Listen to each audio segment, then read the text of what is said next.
Yes, ladies and gentlemen, welcome back to Spurs Live, the channel where we talk about all the transfer news, all the latest Tottenham Hotspur news, and um, and just general Tottenham news. I would like to welcome back everyone who is back to watching the news, the Spurs Live channel once again. We are live. It is a nice day. Yes, so look, I'm looking forward to some Tottenham Hotspur news. We've got some people in the comment section, so before we start, let's give a big shout out to those who are on YouTube and are commenting. Big out to you, big shout outs to you lot. Um, Very quickly, people on Instagram, please head over to YouTube to go watch us there, so you guys can get involved in our comments. And people on Twitter or X, I still call it Twitter. Head over to YouTube. So yes, so big up to everyone.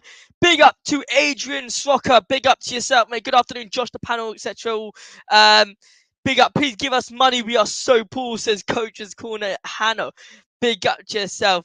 And big up to everyone who's in the Instagram.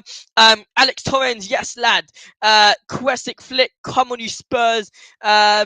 Big up to everyone. Kazans, do it fast. Lads, we are in for a belter today. It's going to be a great live stream. And please, once again, smash that subscribe button on Spurs Live. We're trying to hit the 2K mark as soon as possible. So please keep smashing the subscribe button. And yeah, so the title, as you guys can, 100% see, is Tanganga has left the club. Djed Spence could be going to Genoa, and Conor Gallagher, the rumours. Figletins, big up to yourself. Go comment it on YouTube so I can get it up like this. I'll post a link also for YouTube on Twitter or Instagram. So here you guys go. But Figletins, so if you want me to bring it up, I can bring it up. Just comment it here on YouTube. But meantime, I'll just read it out. Would Gallagher be considered a snake if he joins Tottenham this summer? Ooh. I mean,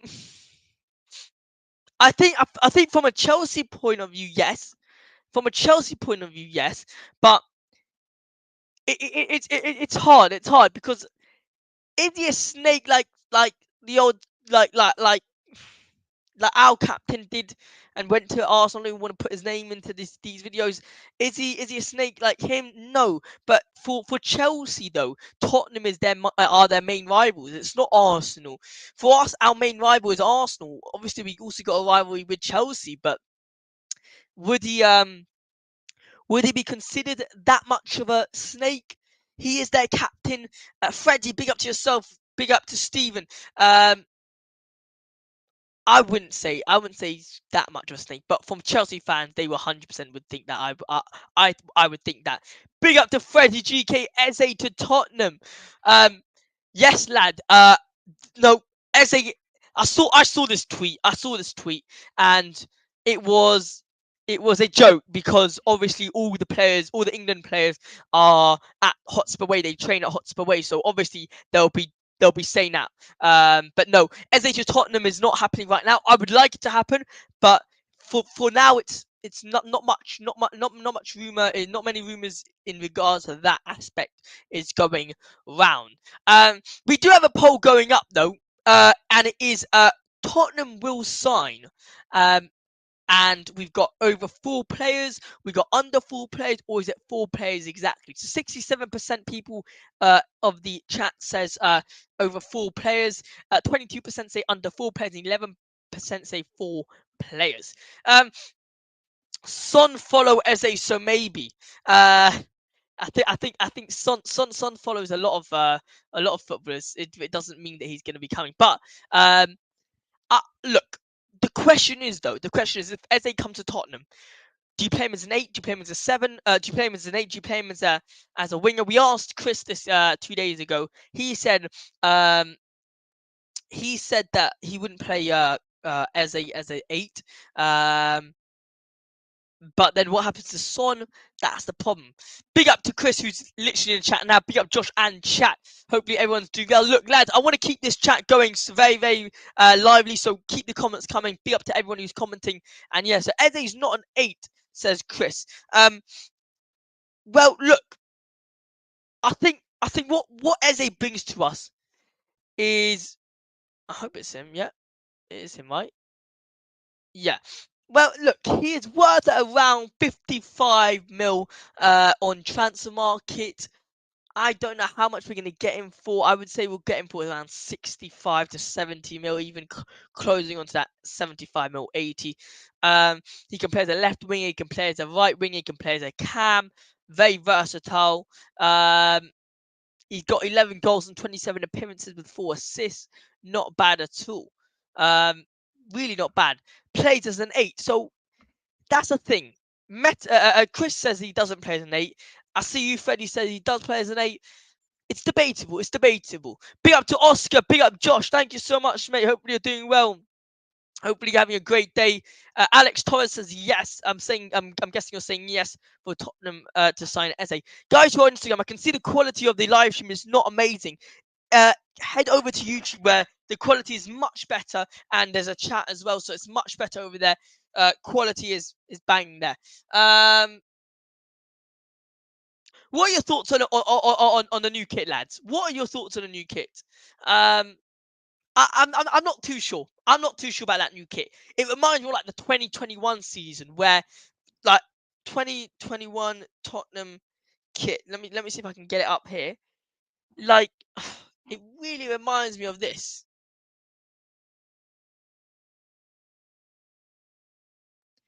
Does it not remind you of this?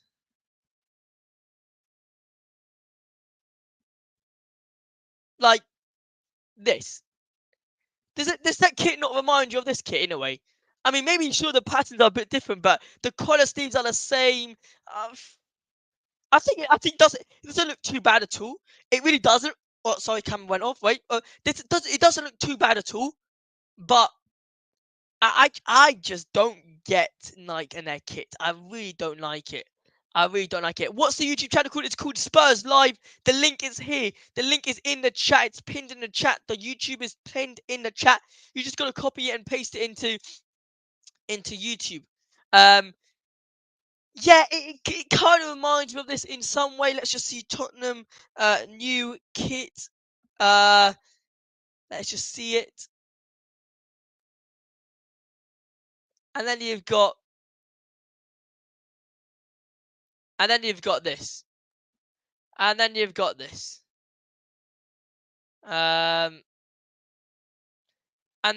this. This one over here. Like it's so similar. It's so similar. We need to get a new kit sponsor. Like honestly, it's absolutely shocking. Every single season we have genuinely probably the same thing every single season. Our home kits are awful. Like that, they're so basic. They're so basic. Big up to Josh. Hopefully you're doing well, mate. Hopefully you're doing well. Bloody rubbish, says Steve.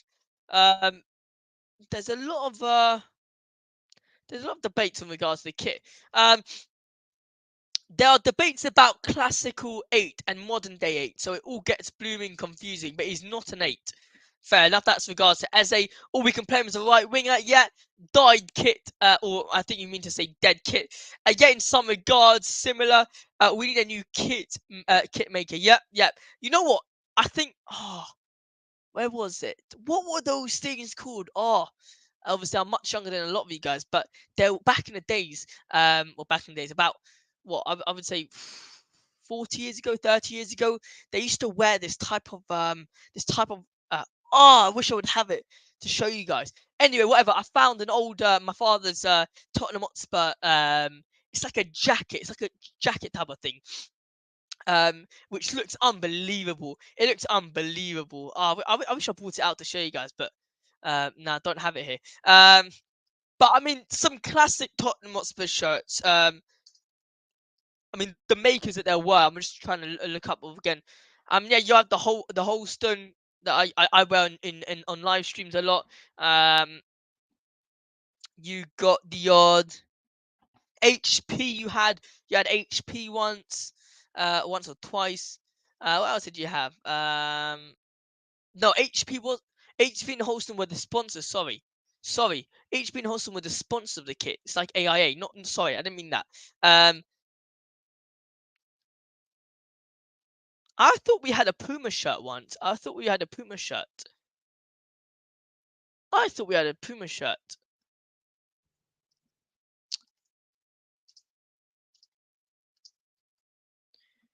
I genuinely thought we had a Puma shirt.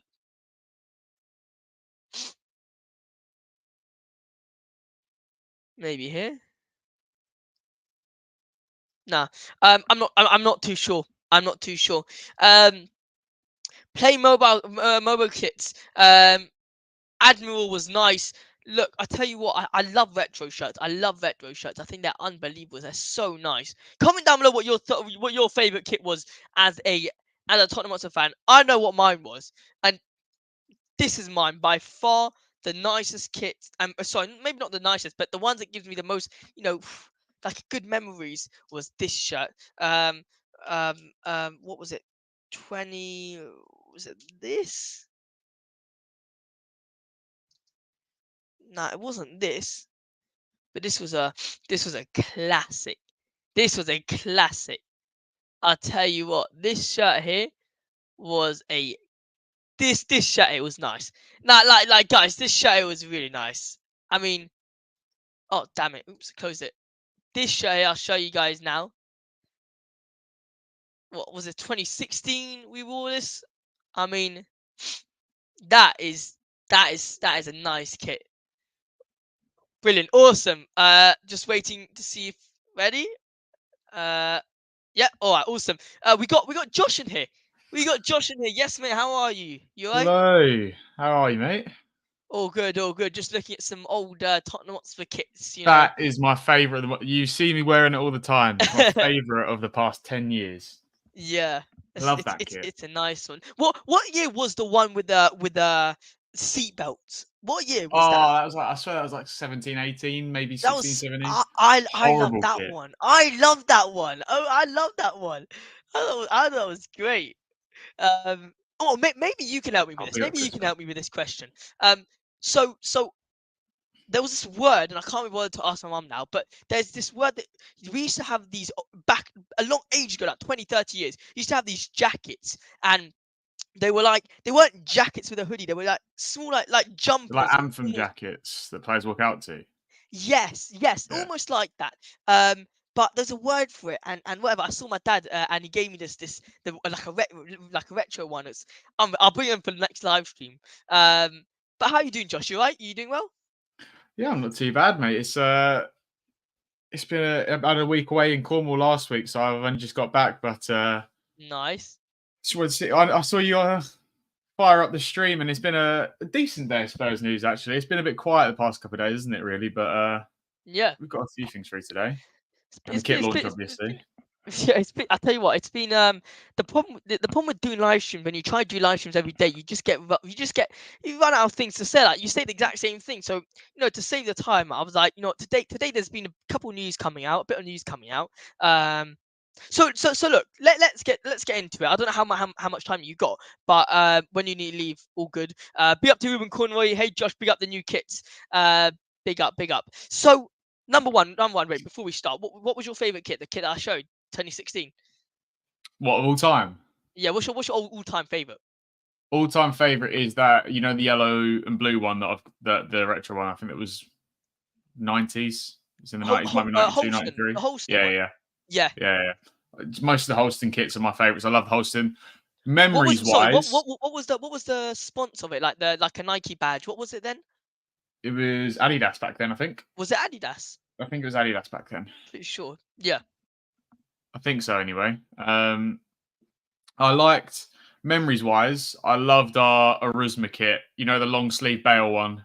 Oh, just before he left. I loved that kit. The Inter Milan kit. It had like the silver. Yeah, it had the silver detailing on it. So it's a bit after Milan, but it had the silver detailing. I love that kit. And then AIA kits are horrible, aren't they? Like, it's the sponsor. AIA have single-handedly ruined so many of my favorite, potential favorite kits. It's just, I know. It's just massive. Why is the sponsor so big? It's so dumb, isn't it, that Daniel Levi doesn't allow red anywhere in the training ground or the stadium, but he'll whack it on the middle of our shirt. And it's not like they can't change the colour, because they've changed it on other kits. It's always different on our away kit and third kit. Yeah. But I liked that kit that you showed with the little gold detailing, and the kit it had. I don't know if you remember it. It wasn't like floral, but it was like a shoulder design, like a pattern on the shoulders, and then the yellow line just under it, like a bright yellow line under it. What year would you say that is? It might be 2014-15. It's either 2014-15 or 13-14. Let me see. It wasn't HP, was it? Like, not with them. It wasn't with them. Yes, I don't think so. It's with AIA. I'm pretty sure you're saying. I think it is with AIA. Yeah, so I'm just going to bring up this one very quickly. Tell me if I can't remember if it was Under Armour kit or not, but is it this one you're talking about? Let's bring up. Oh, sorry, it's tiny, but yeah. Yes. Yeah. That kit. I love the detailing on the shoulders of that kit, and I used to have it, and my mum got rid of it because it was too small for me, but she got rid of it. But I was so angry. Not that I'd ever be able to wear it again. Yeah. But I still, Well, Josh, there are so many new people to the channel, and I'm pretty sure it's your story about all your kits. So tell everyone the story about your kits. Everyone who's new to the channel, Josh said this about, I would say, a year ago, or maybe a bit more, about his story about the kits. But go on, Josh. Tell everyone the story about your kits. Ever since I was a little kid, like 6, 7 years old, I had Spurs kits every single year, and I had them growing up. And like I mentioned, my favourite kit, probably outside of the 90s ones, which I wasn't born for, but my favourite kit is the Dier and Ryan one. All right, and I had that kit, and I adored it. And it was all these memories that I was saving, and I had each kit saved up. So in the future, when I had like a kid myself and whatnot, I could show them the kits from my childhood. Even though they don't fit or whatever, and they weren't actually wearable, I still had them, and I had the memories associated with them. Because there were I had so many, I put them in a box, okay? And we moved around my house. And my mum, because the kits didn't fit me anymore, and she didn't ask me, she got rid of the box. I won't swear, but she got rid of the effing box. And all of those kits, all those memories, they're gone. But I've never known what she's done with them. I've looked in the loft; they're not there. Like we don't have a garage. Did she give it to charity or something? I think she put them in. She took them out of the box and she put them in a black sack and gave them to like a charity drive. You know, they get those like ones that you can roll up to and give them the black sacks of clothes. I think she did it to one of those. And this is a good cause. It broke my heart. If they're anywhere in one of the houses of my family members, if they're in my grandpa's house or something, then that will be a great day. But I don't think they are. So that kit's gone. So I need to rebuy basically all of my old kits. But old kits are so expensive now. Yeah. And like the Dier and Ryan one, I still haven't found it in my size with the long sleeves. What are your thoughts on long sleeves though in general? I had this debate with a friend. I don't like long sleeves, I'll be honest. I don't like long sleeves. What are your thoughts on long sleeve shirts? So personally, when I play football, I don't like long sleeves. Yeah. Some players suit long sleeves, okay? When Gareth Bale had the yellow and black F50s on, that sweeping comb over that spiked up at the back, and the long sleeve that was pulled up to the forearm, that long sleeve was right. Okay? Yes, I'll hold my hands up to that. Yeah, Bellingham looks right in a long sleeve shirt. I don't know what it is. He just looks right. I think it's white kits. White kits I'd like in long sleeves sometimes. Certain kits though look absolutely horrific. It's like there's a couple of Wolves players that play in long sleeve, and I don't like that. I can't deal with it. It's just Josh, she gave them to leave you. Probably. He's probably recycling them for the youth academy. Love it. Yeah, no. So I long sleeve. I don't mind them personally. I don't like wearing them when I play football, and it's horrible when you play Sunday League as a kid, and they're all that they have, those massive baggy long sleeve ones that we had growing up, like wearing parachutes. Yeah, I think some players look right in them. I'll tell you what, I don't mind an underkit, like an undershirt. I don't mind an undershirt. I always wear an undershirt. Yeah, that's sick. That's so cool. It's cold, but yeah. Big up to Round Table Talk. He changed his name, so big up to you. Josh, what are your thoughts on this season's kit? Now, did you see by any chance the kit that I put up beforehand with the 2016? I think it was. Yeah. It was very, very similar. What are your thoughts on this season's kit? I actually don't mind it. I think it might grow on me. I wish that the shoulder, I wish that the arms blended a little bit better. I don't know how I feel about the blockiness of it. I like the collar. Yeah. I wish we had an actual collar though. I love a collared kit. I know. I love a collar. I think it would look so much better with a normal collar like we had on our away shirt this season. Like a T collar. Yeah, like do you know the one that we have on our blue kit from this season just gone? Yeah. That sort Yeah. of collar. I love that. That would look great. It's just the red AIA. I hate it so much. It sticks out like a sore thumb. There's no way to put that in nicely. Like, I mean, say if you want it in red, there's no way to put that in nicely. The only thing I can think of, obviously for next season, is to make that either to get rid of AIA, which I prefer, or make it smaller. Like, jeez, it's like they brought back the blue shorts now as well. Yeah, I saw that. I'm a big fan of blue shorts. I like the white shorts. I'm a big fan of the blue shorts. I'll be honest. I mean, I will be wearing white on European nights still, I presume. Yeah. But I like the white shorts. I don't know what it is. I really like an all white kit. Fair enough. And I think it just makes the blue detailing on the top pop a bit more. But what, the white shorts? Yeah. Yeah, I understand your point. Yeah, fair enough. Probably looking to buying chains too. Big up to Roundtable again. Big up, Josh. I'm formulating a new channel idea. Kept the pic so y'all can recognize me. Big up to yourself. Do you prefer this to last year's? I'll tell you what. I'm not a fan of this blue, what's it called? Sleeves type of thing.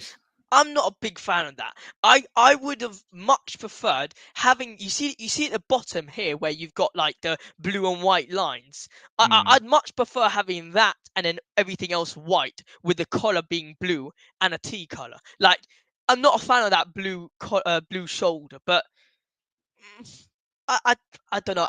Have you seen the away kits, by the way? Yeah. I'm gonna try and get it up. What were your thoughts on that? They're so trying to cash in on that Champions League season with the green one. They're so trying to bring back that one. The thing is, our away kits, like they can be really nice. I really liked our away kit this year, and unpopular opinion, I liked the third kit this year. Some people really hate the color. I quite liked it. What's our third kit again? Do you know that, like the brownie, like beigey type? Oh color? yes. I like it. Some people don't, and I get why some people don't. I liked it. I thought it looked nice. And it looks. The thing is, though, all these kits will look so different when the players wear them. They always do. But this kit, I don't like too much. This is our third kit, I'm pretty sure. Yeah, I don't like the color scheme. Like, bring back the nice yellow kit. I love a good yellow kit. Yeah, but look at this though. Like, I'm by the way, I think I'll get used to it and I think I like it, but for now I'm kind of neutral. My big problem here though is that the Tottenham badge and Nike badge is not sitting nicely at all. I feel like it's put in there too much. There's a massive empty space on the right there, and AIA, thank God, is in black. Or blue, whatever you want to call that. Thank God it's in there. I feel like if you're going to put the badge in the middle, the logo's got to be in the middle as well. Has to be. But Sorry, what's the name? Chris says, look at what Nike did to Barcelona 2010 kit. It's turned into a UNICEF one. Is it the yellow color? Yes. Oh, okay. I wouldn't say it's too bad. I think this blue kit is absolutely awful. I really don't like it. Oh, what? Sorry, I think this is the one he's talking about. I think this is what Chris is talking about. Oh, sorry. This one here. This one's not too bad. I like that kit, but I like it because it's iconic. He says it's an awful collar. He says it's an awful collar. Yeah, it would be better with a normal collar. I hate these round collars. I don't like the round collar. I like the fact that it's yellow, but I don't like the fact that it's round. I prefer the way the Madrid do their collars. Madrid's collars are so much better. Madrid's kits every single season are unbelievable. No, that Black Dragon kit that they did was unbelievable a few years ago. They're so good. I love the green kit. Interesting. I'm sorry. I'm trying to get up that kit that you're talking about. This was one. Yeah. What I like it. I think it's nice. Tottenham away kit. What one is this? What one is it? No, I'm talking about the one that we are going to wear this season. Oh, this one. I'm by the way, I'm a big fan of this. I'm a big fan of this one. I think this is by far our nicest kit this season. Yeah, I mean, I want to see what it looks like on. Yeah. But I think it has potential to look nice. You know what it reminds? Oh yeah, sorry, I'm taking your words. Yeah, I'm taking your words. Yeah, it reminds me of the Champions League one. Just details in that it's nice. It's very nice. I think the green kits are a modern thing though. I can't remember us historically wearing green kits a lot. It's always been white, black, occasionally yellow or gold. We switched between yellow and blue. We had a purple one once. I don't know if you really remember. It was a plain purple one. It was disgusting. Wasn't it with Emerson? We had a purple one. Yeah. It was in that sort of like it was either early 2010s or I think it was early 2010s. It was horrible. I mean, we also had a purple kit a couple seasons ago. Rancid as well. Oh, and the scuba dive kit. Whoever approved that kit. Honestly, that's a walk, right? That is disgusting, that kit. the blue one looks like my granddad's pajamas. It does. It looks like something Ebenezer Scrooge would wear. The blue one. Oh. Adidas produced nice gear than Nike. Nicer gear than Nike. I think Nike are too safe with their kits. Our kits, Barca's kits, Chelsea's kits, all look a little bit similar, and I hate it. Yeah. They all have like similar designs. Well, I would have thought that maybe like the sponsor would have gotten a say in the kit, but I guess not. I guess not really because it's based on Nike's brand, I guess. But yeah, anything else to say in regards to kits or before we move on? Price is ridiculous. I don't know if you've addressed it. It's outrageous. Oh my days! What is it? 125 for elite. 125 for the elite version. When did this elite version become a thing, by the way? Because I remember buying a Bale elite version when he came back for that year. That's the only time I bought a kit in the past 8-9 years. Yeah. When did this become a thing? Why? When was a kit no longer a kit? And why are we selling a less quality knockoff version on our own site? It's so stupid. And it's still for 85 quid. It's outrageous. It's 85 quid. Mate, for a little baby kit, it costs 50 quid. It's ridiculous. For a baby kit. Mate, what's the kit? Do you know what's even more stupid is the fact that the throwback kits, which me, you, Matt wear all the time, are 40 quid and they're nicer. They're the same quality, like stitching, detailing, and they're much nicer kits than the ones we get now, and they're 40 quid. I would much prefer them. What's the word, like reproduce different retro kits every single season, and I go buy that. Mate, it's 40 to 45 quid for a shirt. Take that all day. And also, if you think about it, by the way, we change shirts every single season. So if I'm spending 125 quid a year on a shirt, oh my gosh. But yeah, Man U away and Arsenal away kits from last season, last year would like a word. I don't really look at second-hand clothing. All right, Josh. Now let's move on to some of these departures, which is a bit bizarre. I don't know if you actually read the Tottenham thing, but they said obviously goodbye to Ryan Sessegnon. Japhet Tanganga we'll come up to that. And he said goodbye to Eric Dier as well. Bit bizarre for me. And Perisic. Well, I would have thought they would have said goodbye to them beforehand, but it's all good. Which one out of them did anyone really surprise you? Anyone leaving, or was it all not really? I think it's pretty standard. I expected. We knew Sessegnon for a little while was going to be going. I think that was reported like a week ago or 2 weeks ago by Paul O'Keefe that they weren't going to take up the option, and it doesn't surprise me because he just can't stay fit. Like even last season, he came back, didn't he, in that youth game, and I don't even know if he lasted a half before he was back out again. I feel Sessegnon's the one I feel bad for because it's not really his fault. His body just won't let him play professional football, basically. And I hope he does go on to find a Premier League club or goes abroad to a decent league and manages to sort of stay fit and recapture a bit of that form from his Fulham days that got him the move to Spurs in the first place. I feel for him, but I'm glad that the club weren't too sentimental and did move him on because we do need a clear out. Tanganga, I was slightly more surprised that we didn't sort of give him another year and then try and sell him But at the same Yeah. time, if they're, if he's a body that they just needed to get out of the door, I get it. But the only problem is now we've got a massive homegrown problem because we've only got 4 homegrown players and none of them actually play for the club. Like it's Whiteman, Austin, Austin. Parrott. Pape is not. Pape isn't. No, it's Parrott and Skip. Scarlett. And yeah, Scarlett when he's there. But like at the minute, the club trained players are lacking massively. And now that we're back in the Europa League, this is the problem we used to have in the Europa League. Yeah. We're struggling. Which is why you've seen links to like Marcus Edwards this week, which I don't like, by the way. I'm sure we'll talk about it at some point if it actually develops any further, but I don't like that transfer at all. And I think it's probably, I don't think there's probably much legs to it. I think it's more the club are looking at cheap options to get over the line with regards to club trained players in European competitions. But yeah, it's sad to see a couple of the boys go, like Japhet and Ryan. But it just didn't work out for them, sadly. And I hope they find. You saw a bit of frustration last time when we were in. I think maybe when Europa League or in Champions League. No, I doubt. I think it was Europa League where then we signed Joe Hart because of the what's it called again? Homegrown criteria. Because like Ben Davies, Eric Dyer was never a homegrown player because obviously he trained in Portugal. And Ben Davies in Europe isn't homegrown either because he's Welsh. So same problem. But then really. I thought Pape would have been homegrown, but then they changed the rules. There's a difference between homegrown and club trained.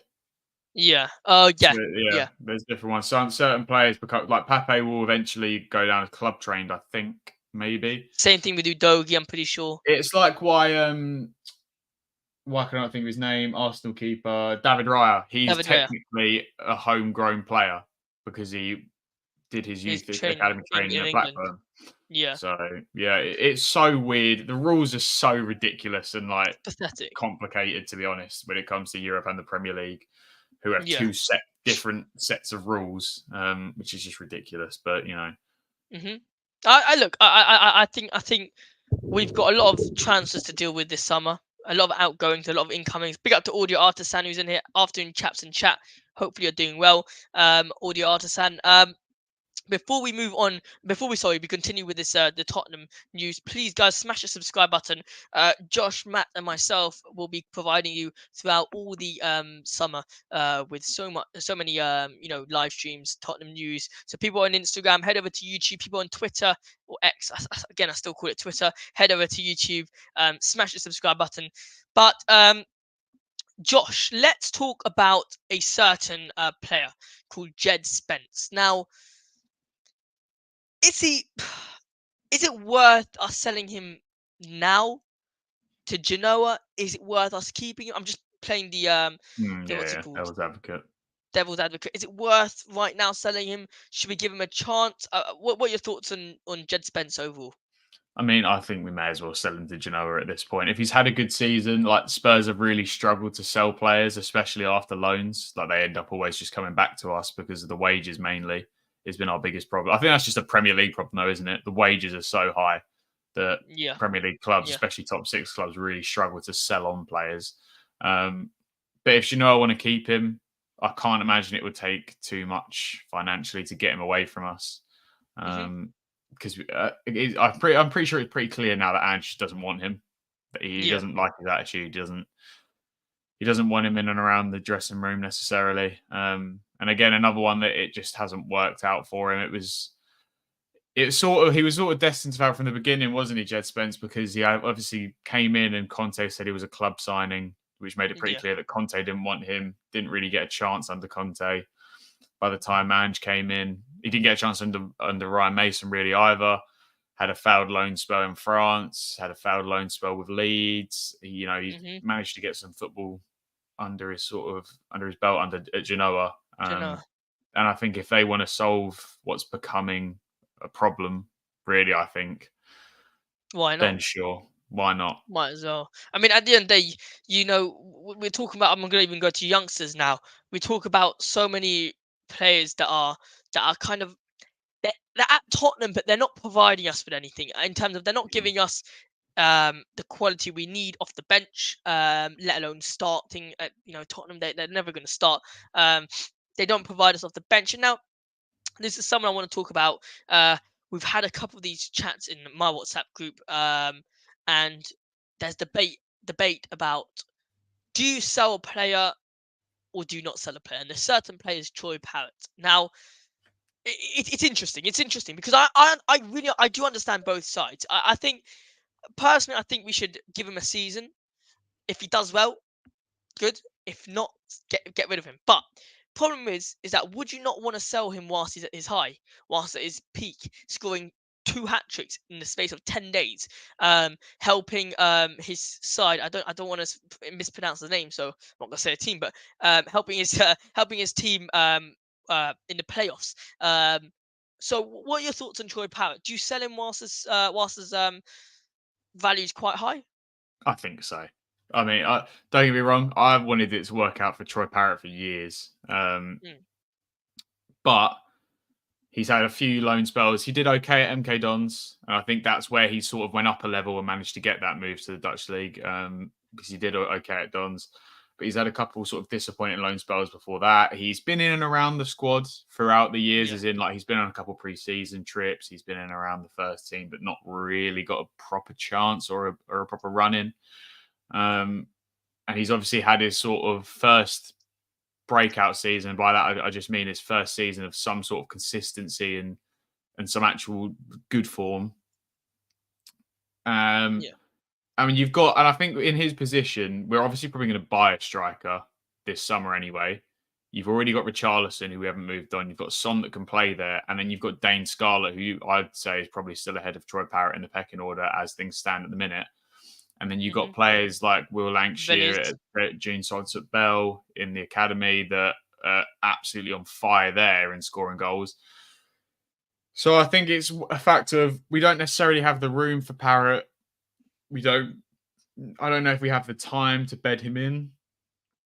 And while he's hot at the minute, it's the same thing as Crystal Palace and Mateta. It's slightly different, but Mateta, if they got a big bid for Mateta, I think Palace should take it because I've watched Mateta enough to know that overall, can he maintain the form that he showed towards the end of last season? I don't think so. So if they get a big bid for him, I would take that bid and move on to another player. And it's the same with Troy Parrott. Do I think Troy Parrott is ever going to become the guy for Spurs up front? No, but he's playing well at the minute and he's actually going to get some value, which we need. And it's pure profit again. So, if one of the Dutch side wants to take him or someone else wants to take him for a decent fee, I think it's probably time to move him on. Yeah, I mean, look, even if we're talking about like 10 mil, I'm saying 10 mil, that's a lot of money for a youngster, and I'll take it. But look, we got here also news from Chris saying Alkmaar reportedly want Troy. Good club, could be a defining move for him. Yep, and look, what's important is that we got players that we want them to succeed.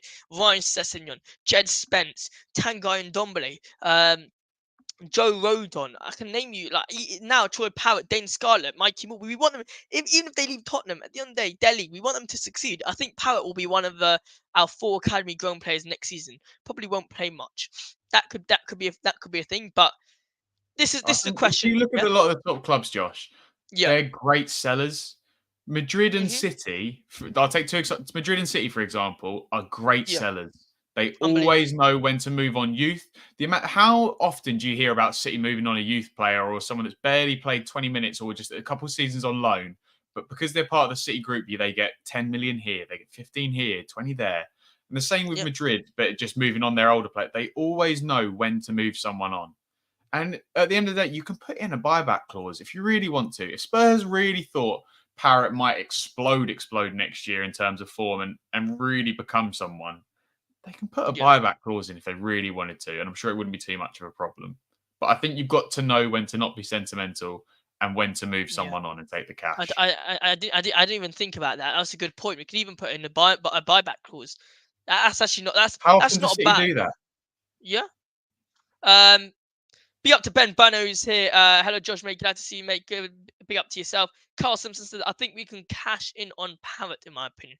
Yep. So you kind of agree with Josh and myself in a way. I wouldn't be I wouldn't oppose to selling Parrott. Value's high and all that. But look. Now that we're talking about some one more thing from Chris, it's imperative to know when to cut a loss and move forward. 100%, especially with this Tottenham team. Now, look, we're going to another season with Tottenham Hotspur. We've got some sort of Europa League football. And I don't know if you've seen the teams that are qualified for the Europa League, but it's not impossible. It's not impossible. What in this Tottenham team do you think? I know we talked about the 8. I know we talked about 6. I know we talked about the attackers. But is there something else you'd want to see from this Tottenham team for next season? To do better or to sign better, to sign more players? What's something different you want to see from this Tottenham team going into next season? I mean, ultimately, the thing is, I want to start seeing us sign players in general that improve the starting 11 and for the current starting 11 to become squad rotation or just competition. I think squad rotation is the wrong word, but competition back again for the places. Yeah. I think this summer for me, I'm more concerned with who's going out the door. And that's not to say I don't want signings. I do want signings. Signings are going to be so important. But I think this is a real chance for us, while we're not in the Champions League, to get rid of just the crap that's floating around at our club for so long. I mean, they've already done it with 4 players with that announcement today.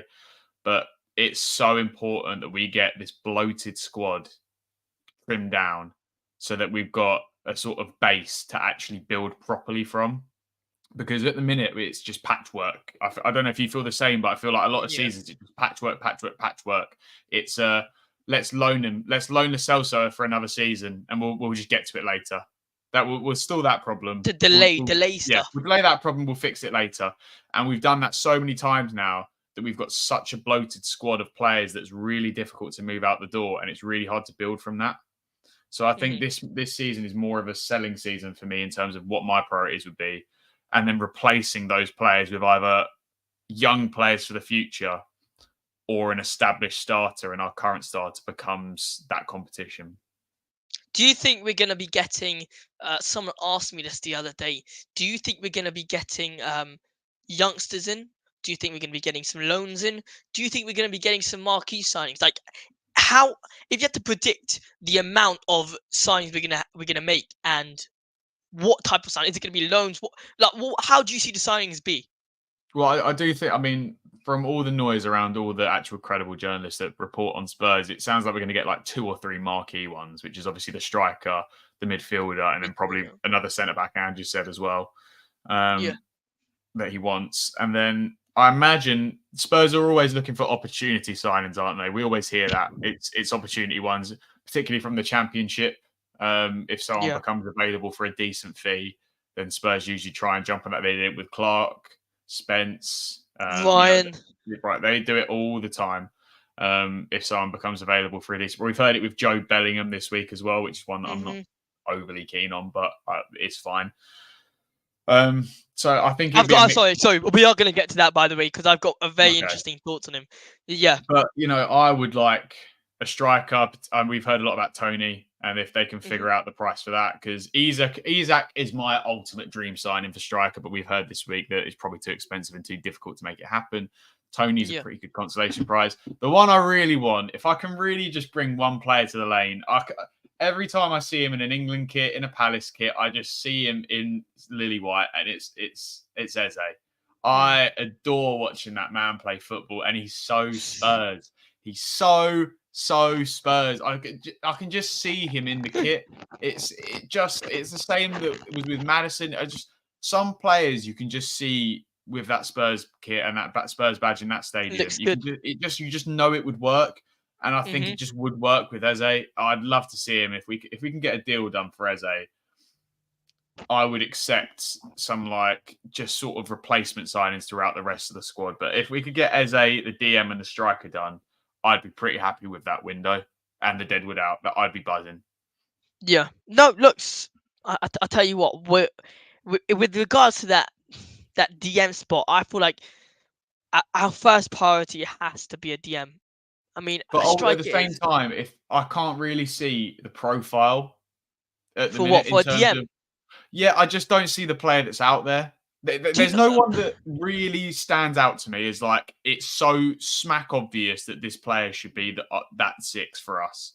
Like, there's no one that really stands out as I'll tell you why. because Because there's so many different ways of looking at it. Now, I'll give you an example. By the way, we are going to get to the comments in a second. And a simple example is, for example, I would look at Joshua Kimmich and think he's very good. He's unbelievable. Got great experience, but has he got the legs to move in the Premier League? Has he got the IQ to move in the Premier League? That's one thing to look. Okay, he's got the experience. He's brilliant, but has he got the Premier League proven stuff? You look at Casemiro. That's another example. He didn't succeed in Premier League at United, in my opinion. But then you look at the likes of Paulinho. All right, he's interesting. He's very interesting. You look at Onana, interesting. Then you look at there's a one I'm missing. Who am I missing? I'm missing someone. Edison at Atalanta that we've been linked with constantly. At Atalanta. There's so many different types of profile players that we can get for that DM spot, and they're all so different. I don't see they're not all the same. But I'll tell you what, I'd love to see Eze come to Tottenham, whether we play him on the left-hand side or as a central midfielder. But that's the question I want to ask you. We get Eze, brilliant, awesome. What are we doing with him? Are we playing him ahead of Pape? Are we playing him ahead of Sonny? And then maybe what you might like, maybe move Sonny to that striker position. Are we playing Eze on the right? I mean, what's the situation looking like?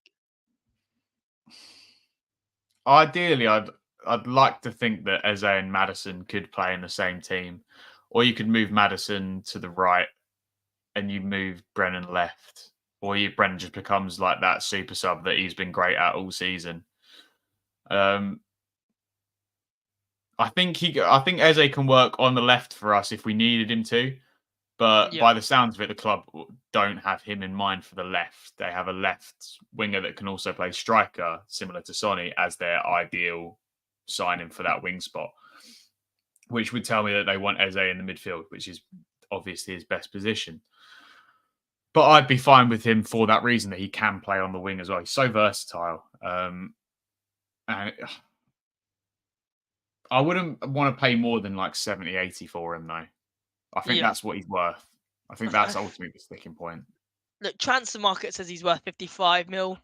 You got to add English tax, English hype. Well, every time he puts on an England kit, he adds like 5 million to his value because he's that good. Like, it's just ridiculous. I'd honestly like him to go home because he's making it more difficult for us. He suits Tottenham so much. But look, let's get to a couple of these comments. Is it wrong that my mind was completely forgotten about Ndombele? Not at all. Josh is very happy that you've forgotten about Ndombele. No, but I love him though. I was watching a compilation of Ndombele the other day on TikTok, and it's just like, he's just so good at football, but he just doesn't care. Like, he just doesn't care. He is so frustrating. He cares about the money too much on the burgers. Ben Burt says, great news about Gallagher. Tottenham see him as a strong replacement for Hojberg, as of now, his fee is currently expected to be around 40 mil plus add-ons, but not confirmed as yet. Keep your eyes peeled. Fair enough. I'm very interested in Gallagher. I think he suits Tottenham perfectly as well. I agree. We need to get the rest of the deadwood and bring in quality players who improve our first team squad. I 100% agree. I think Gallagher and Eze and maybe Tony as marquee.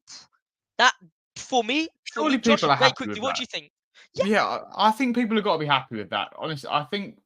Sorry, bear in mind we also got Bergvall coming in, and we got Vuskovic coming in next season. Yeah. The following season. So you've got to think about these. Like, honestly, that you can't rebuild the entire squad. At once. It's just. But we are in a strong financial position, though. So if we don't flex that a little bit with a player like Eze, or at least like a Tony, and then someone else other than Eze, but a similar level, I'd be pretty disappointed because I think whilst we've got that advantage of PSR being the way it is, and we can spend what we want comparatively to those around us, if we don't take advantage of that, then what's the point in anything that we've done in the past decade to set that up? What was the point of this new stadium? What was the point in selling Bale, in selling Kane, in selling Modric throughout these years? Because all the teams now complain that they have to sell their best players. Spurs have been doing it for over a decade. And we did that because we were promised that one day we could compete and that it would be worth it for this exact reason. So if it doesn't happen, then I will be pretty upset. 100% agree. 100% agree. And look, I'll tell you what. If we get them three, add maybe a centre back, and look. Wait. I want to get your thoughts just before we let's just get over to these comments. I was at the England game at St James Park. Eze is an unbelievable player. I would take Amadou Onana from Everton as a 6. This is the problem. Ange should have a first team for the problem where we have quality everywhere. We have players we could use in a deal for Eze. Palace would love Hill, etc. Yep, that's a good one. Big up to Inner Hype.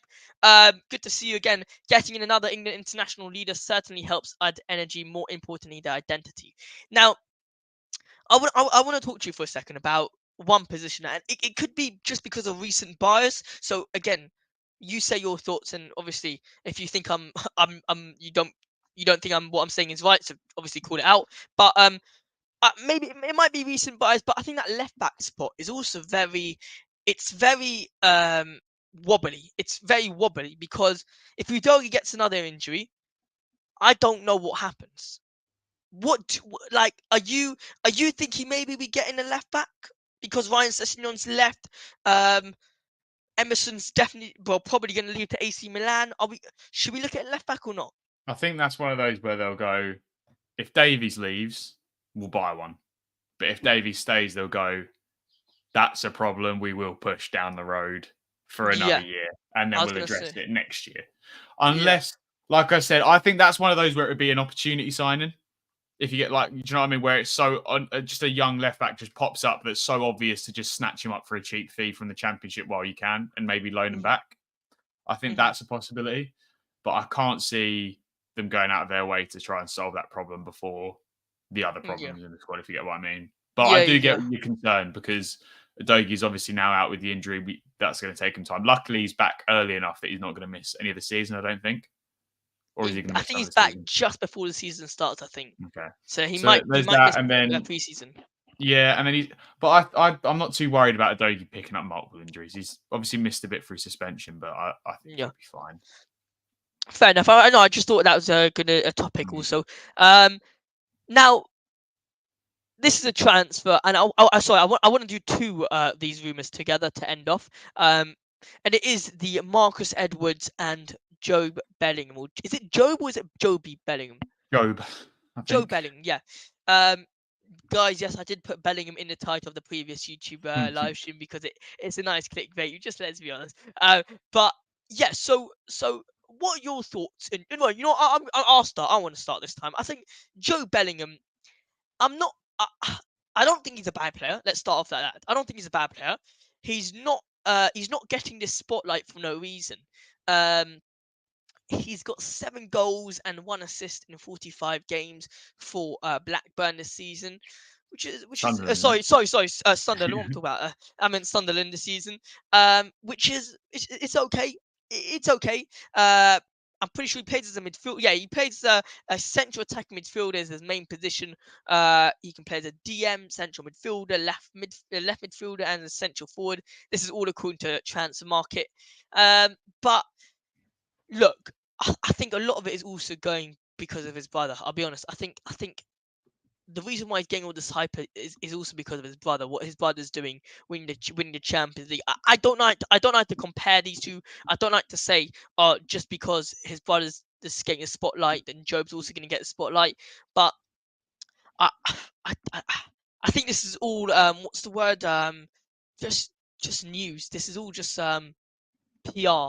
Like, I'm not the biggest fan of Jobe Bellingham. I like him. I think he's a decent player. But I wouldn't go out of my way to go sign Joe Bellingham. But yeah, what are your thoughts on Joe Bellingham?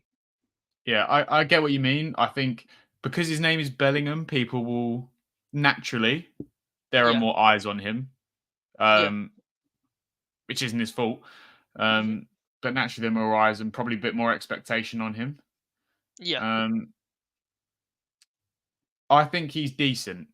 But the person that summed it up best, I think, was Udogie from Football Daily, because he's a Sunderland fan. He's obviously been watching every game he's played this season. He said that right now he thinks Job is probably a 10 million player, that he wouldn't be surprised if in a couple of years he's a 30 million pound player. yeah, But, is he worth probably the 10, 15 that you're going to have to pay right now? Probably not yet. yeah, It's similar to when we bought Jack Clark, I think. Like, hmm he's that sort of level player. He could become a 30, 40 million pound player, but he might go bust, and we yeah. get 5 million back for him. I think it's a very similar situation to that. Would I be Interesting. like a bit annoyed if we spent 10, 15 on a player that we don't really need, especially when we've got Jamie Donnelly sat there twiddling his thumbs? I Yeah, think I would be like a bit disappointed, because I think Donnelly and Mikey Moore definitely deserve those spots before we buy another youth product from somewhere else to take one of those spots. hmm I think that's a fair way to say it. A fair way to summarize it. Now, the final one, which is you gave a little teaser when we were talking about Marcus Edwards, and I think it should be it could work out. I'll be honest. I think it could work out. And I know you're not the most thrilled with this rumor, but if we're talking about around 9 mil, or what is it, 10 mil for Mm. him after all that clause that we've got, I don't really see a problem. I think don't quote me on this, but I think he also provides us with that homegrown. Um, so I don't see a reason why not. What do you think of Marcus Edwards? What have we It's got not to for lose? me. Yeah, but what's the point though? Like, what is the point, Josh? Is he actually going to play? Is he actually good enough to start for us ever? No. Like, he's not. I'm sorry. If Yeah, anyone that says they've watched every sporting game outside yeah, of the ones that he played against us in the Champions League a couple of years ago, yeah, they're lying. He is. I don't think he is good enough to play for us. And he's definitely not good enough to start over Brennan. He's not gonna. He's probably not better than the youth products that we've got in our academy right this second. And again, it's another 10 mil that we're going to spend for homegrown purposes. And that's what annoys me, though, because this is also bad planning from the board, by the way, to be letting players go. I know they have to, and we too want to get rid of early. Deadwood, but it's so stupid that we have to bring back a player that we sold years ago in Marcus Yeah, Edwards to yeah, literally do nothing more than fill a slot because he's homegrown and club trained. I think that's so stupid, and that's such bad planning. yeah, And I get why people want him back, by the way. That's not me slating people that want him back. That's a perfectly valid opinion. Marcus Edwards he's not a terrible player by any means. He's a decent yeah, player. But for me, do I want to buy someone that's decent just to then? Because what will happen, in my opinion, we'll buy him. He won't play that much. He'll probably get some Europa League minutes here and there, maybe in one of the early stages of the cup. Other than that, he won't play. And then if we give him a contract more than 3-4 years, more than 3 years probably, we'll end yeah. up having a struggle selling him on like we've had with Would Sessegnon. you And say this is a risky transfer? I don't think there's that much risk because of the price, but I think is this going to improve us as a team? No. I'm saying, so Does it would provide a you? road? Yeah. I think it's a roadblock for our youth that we have at the I'm club I'm now. just I'm just interested because if I present you with this offer saying, all right, Marcus Edwards, come to us on a loan with an option for us to buy you, would you be That's a more bit interested? different. That's a bit different. I'd be more inclined to accept it if it was a loan with an option. Yeah. But then you get the fans online who will go, right, that's two lone wingers now with Yeah. options. What's going on? Yeah. And then it just No. causes a whole different debate. But a hundred I percent. trust me, I get where everyone's coming from, and I don't think it's a stupid thing to bring Marcus Mhm. Edwards back. But it annoys me that we're in a position where we might have to just because he's homegrown and he's club trained. I think that's a position us as a club should never be at. But you know what? At times we are. But that is really it. We covered the Tanganga news, all the departure news. Spence we covered, Gallagher we covered. Josh, is there anything we didn't cover that you kind of wanna say, or not really? I'm trying to think if there's any other links really that we've had today that, or in the past week, that Oh, we there haven't was spoken. one player, but I'm not really. I don't know too much about him. You talk about the Dutch right back. He is Brian Bobbery. Oh, Robbie. Oh, okay. I haven't even seen that link Have about. you got any knowledge about him? I mean, Do you I know know? who he is, but I can't say I've watched him particularly a lot, and I don't know too much about him. I know he's having a decent season. He But said Real Madrid, Manchester United, Arsenal, Tottenham. Those are nice clubs, but if I stay at Ajax, there's certainly not a punishment. yeah. I know he plays right, but I don't know what position Ajax are in with selling. But Yeah. I'm always nervous to buy from the Dutch leagues because sometimes they've been great to us, like with Jan and Ericsson and whatnot. But other times you get a Bergwijn. So Yeah. Look, it's hit and miss. that's true. Look, lads. Last comment here, by the way. I think the whole Edwards thing is a smokescreen It's in gone a bit case quiet in the past few Renault. days, though, isn't it? Like it's one of those Yeah. rumors that came and went pretty quickly. I think Ali Gold did tweet that there was like interest, but it's not moved anything over that. Yeah. Sudakov, Yeah. have you seen the numbers quoted for Sudakov, mate? He's decent. He is no. Oh, sorry. I'm talking about Vuskovic, Vuskovic and Suloth and Suloth. Mate, Sudakov. Them If two. it's the player from why can I not remember Ukrainian side name Shakhtar. If it's the guy that I'm thinking of, the no, numbers quoted it's for this guy are outrageous.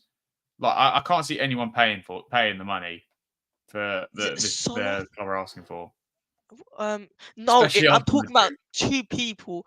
Good afternoon, Josh has secured like. Be up to yourself. No, I'm talking about these two La Liga players who have been unbelievable. They're two strikers, unbelievable. One from You talk about the Ukraine Girona striker. and one from yes. Yeah. Now, um, we have issues with announcements for termination today. Look, I'll tell you what. I'll tell you what. Um, we are going to we're going to slightly end the show here because well, there's not going to be a live for about a week or so because I'm going away on a bit of a holiday.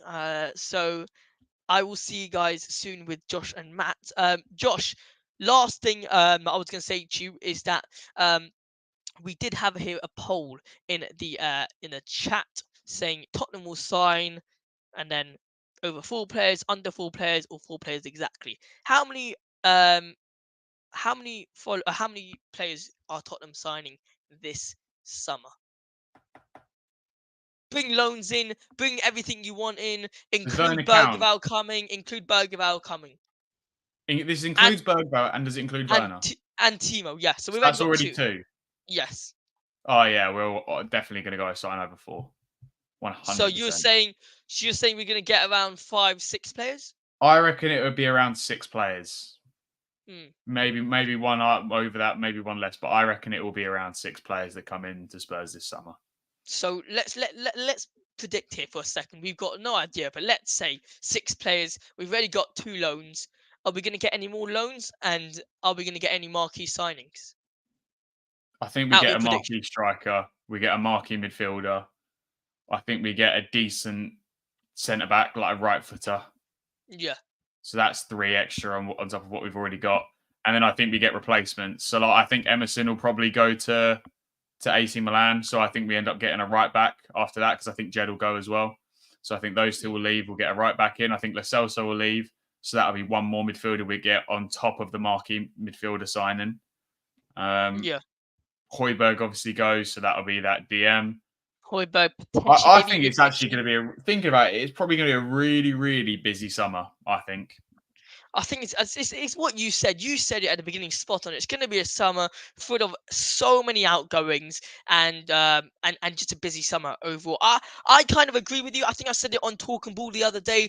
Big up to Jose from El Tal Coquerel. I think I said it on Talk and Ball the other day that I think there'll be around 4 more signings plus minus. But guys, make sure to smash the subscribe button.